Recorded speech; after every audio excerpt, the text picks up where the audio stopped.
wabarakatuh. Selamat siang semuanya. Selamat siang, Bu. Waalaikumsalam. Selamat siang, Bu. Sebelum pembelajaran Ibu absen terlebih dahulu ya. Dery, Hadir, Bu. Diana, Hadir, Bu. Iliin, Hadir, Bu. Bella.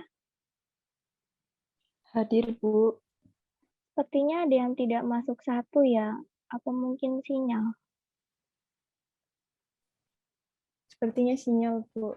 Oke, jadi kita lanjut aja. Mungkin nanti dia bisa masuk di pertengahan pembelajaran. Sebelum kita mulai pembelajaran, kita berdoa terlebih dahulu agar pembelajaran lancar dan ilmu yang didapat hari ini bermanfaat ke depannya. Berdoa menurut kepercayaan masing-masing, berdoa mulai. Selesai. Oke, jadi kita hari ini akan belajar mengenai apakah sudah terlihat?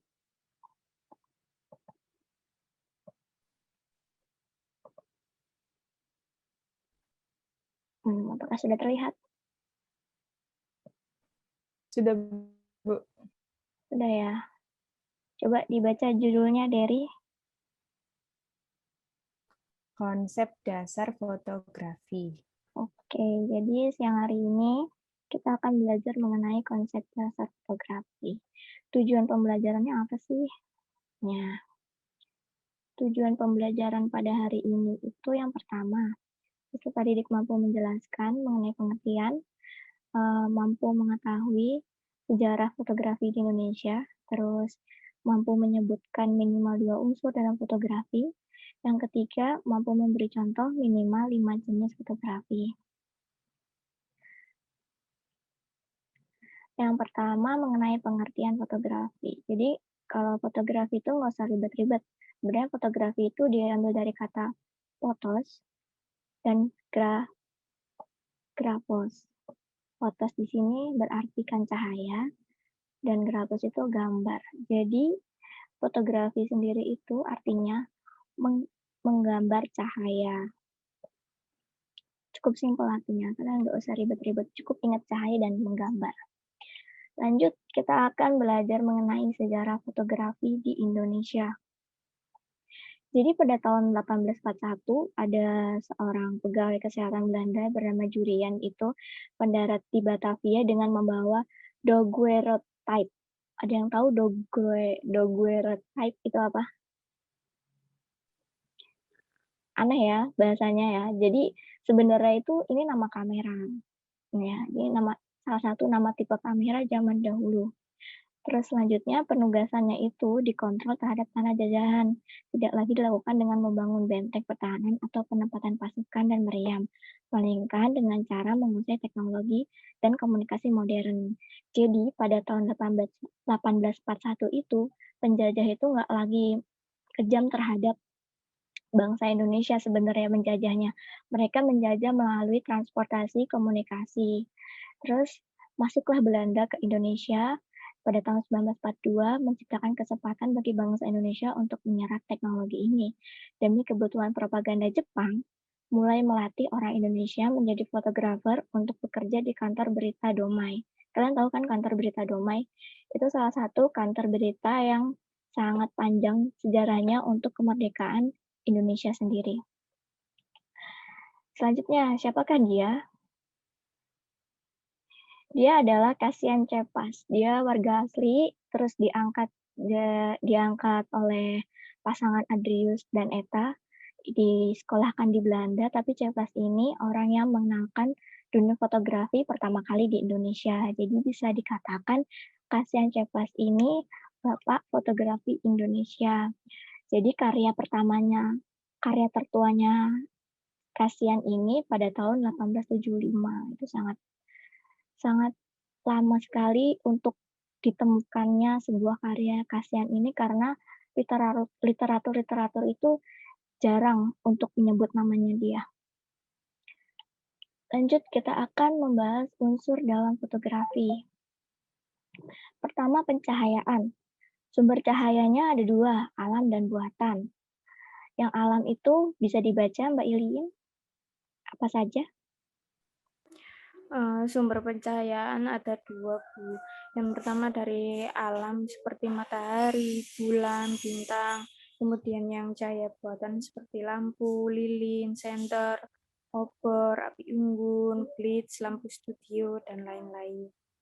Iya, sebenarnya cahaya itu banyak sumbernya ya, jadi nggak hanya dari alam, buatan pun juga mendukung dalam fotografi. Ada nih contohnya cahaya dari depan, asal-asal cahaya itu ada dari depan, ini sumber cahayanya berupa matahari, terus cahaya dari samping. Yang ini ada yang bisa tebak cahaya dari mana? Dari atas, Bu. Ya, betul, cahaya dari atas. Ini menunjukkan apa ya? Kesegaran buah jeruk. Biasanya ini produk iklan-iklan seperti itu. Terus ada yang cahaya dari bawah. Nih, ini menunjukkan kemewahan dari produk yang diiklankan.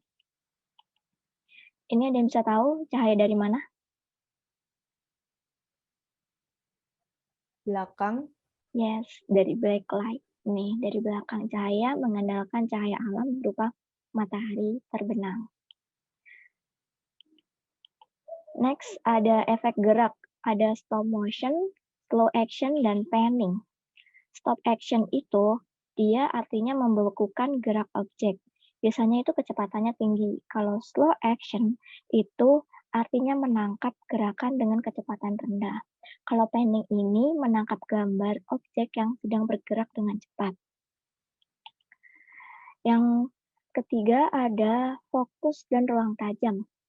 Fokus dapat menampilkan gambar yang penting dan lebih optimal. Melalui fokus akan terlihat apa yang menjadi pokok pembicaraan dalam sebuah foto.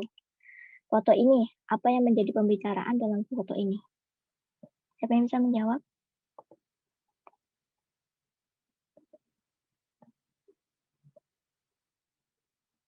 Bella, Saya, Bu. ya Derry, Fokusnya buah stroberi. buah strawberry. Dengan fokus yang baik, kita dapat mengatur ketajaman gambar, subjek bisa tampil menarik dan ekspresi serta informasi gambar dapat disampaikan dengan sempurna. Kalau yang ini sudah tajam belum ya, Der, menurut kamu, Der? Cukup sih, Bu. Coba kalau yang ini. Ya, lebih Ya, menarik ini yang mana?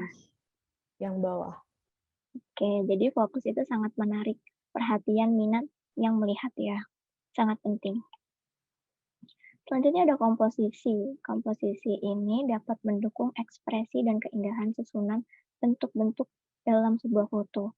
Komposisi dalam fotografi diantaranya ada warna, ada bentuk, bidang, tekstur, sudut pandang, format irama, keseimbangan, proporsi. Jadi harus seimbang komposisinya, mau yang seperti apa, apakah long shoot, ataukah medium, close up, big close up, itu harus dipertimbangkan. Sekarang kita akan berlanjut ke jenis fotografi. Yang pertama ada foto manusia. Ada yang portrait, seperti ini contohnya portrait, foto seorang individu. Human interest, menunjukkan interaksi antara manusia. Terus ada sport, olahraga. Wedding, pernikahan. Jadi foto manusia ini ada 4. Portrait, human interest, sports, dan wedding. Lanjut, ada jenis yang kedua yaitu nature. Nature di sini ada flora, tumbuhan, ada fauna, hewan, ada landscape, pemandangan. Jadi landscape ini biasanya dia hanya pemandangan-pemandangan saja, menunjukkan pemandangan yang indah dari latar sebuah fotografi. Lanjut ada arsitektur. Dalam jenis foto ini menampilkan keindahan suatu bangunan, baik dari segi sejarah, budaya, desain, dan konstruksinya. Nah, yang ada pada contoh PowerPoint ini menampilkan dari segi konstruksinya. Dapat terlihat sangat sangat tertata tingginya, sangat-sangat simetris, diambil dari sudut pandang yang sangat simetris dan sangat baik. Lanjut, ada jenis jurnalistik. Jenis jurnalistik ini digunakan untuk kepentingan pers. Biasanya kepentingan-kepentingan ini ada dalam koran atau majalah-majalah yang menampilkan tentang demo atau jenis-jenis yang menampilkan tentang pemberitaan-pemberitaan tentang kehidupan masyarakat. Ada makro dan mikro. Makro dan mikro ini berdasarkan pengambilan gambarnya sudah sangat jelas ya. Yang makro ini masih memperlihatkan bentuk dari si hewannya ini, pengambilan fotografinya. Sedangkan yang mikro ini sangat-sangat detail. Ada yang tahu ini mikro, yang mikro ini gambar apa? Ada yang bisa menebak? Bella bisa menebak gambar apa yang mikro? Tumbuhan mungkin, Bu. Tumbuhan. Oke, seperti tumbuhan. Iliin mungkin mau menebak? Gambar yang makro atau mikro? Mikro, yang mikro. Seperti hewan laut gitu, Bu. Oke, yang tadi tumbuhan, sekarang hewan. Ini adalah gambar mikro dari kaki kumbang. Kalian tahu kumbang? Ya, Tahu ya. Ini gambar salah satu kaki kumbang yang difoto dengan jenis mikro. Jadi seperti ini fotonya. Bagus ya. bagus, Bu. Selanjutnya kita sudah di ujung pembelajaran. Jadi kita akan mereview sedikit tentang apa yang kita pelajari hari ini. Jadi tadi kita belajar tentang pelopor fotografi Bapak Kasian Cepas yang ada di Indonesia. Terus kita mengenai unsur dari fotografi. Apa saja tadi unsur fotografi? Pencahayaan, efek gerak, fokus dan ruang tajam, komposisi. Pencahayaan itu apa ya? Siapa yang ingat tadi? Saya, Bu. Apa? Ya, Bella. Cahaya dari depan, cahaya dari samping, cahaya atas, cahaya bawah, dan backlight.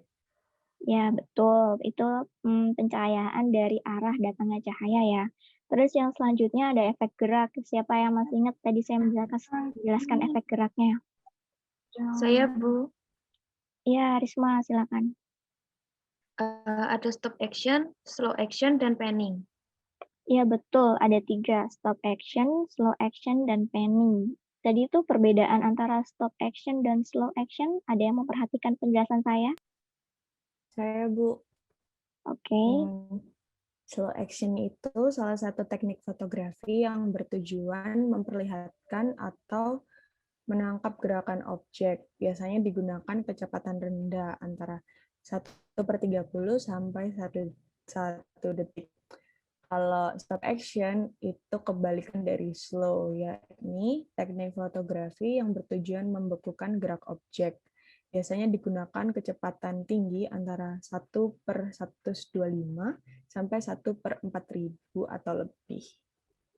Ya, itu betul sekali. Semua jawabannya betul. Kalian dapat menyerap materi dengan mudah. Ini materinya mudah atau kalian memang sudah tahu? Ya, kalian lebih paham.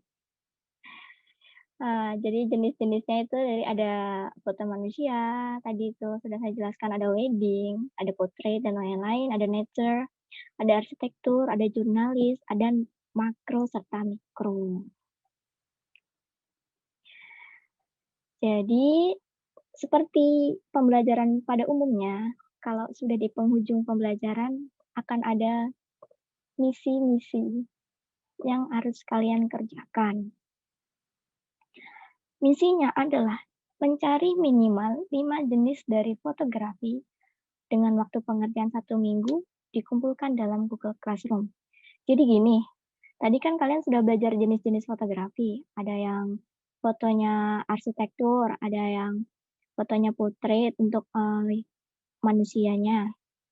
Jadi kalian cukup 5 jenis aja, kalian dengan kamera seadanya, kamera HP boleh, nanti masukkan Word, nanti kalian di Word itu kalian ketik ini termasuk jenis apa. Nanti filenya dikirimkan dalam Google Classroom dengan waktu pengerjaan 1 minggu. Bisa dipahami? Bisa, Bu. Oke, sekian pembelajaran untuk hari ini.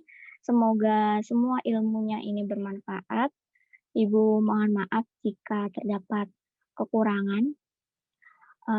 Semoga siang hari ini kalian tetap sehat selalu, jaga kondisi tubuh. Jangan keluar rumah jika tidak ada kegiatan yang penting. Wassalamualaikum warahmatullahi wabarakatuh. Waalaikumsalam warahmatullahi Waalaikumsalam. wabarakatuh. Makasih, Bu. Terima kasih.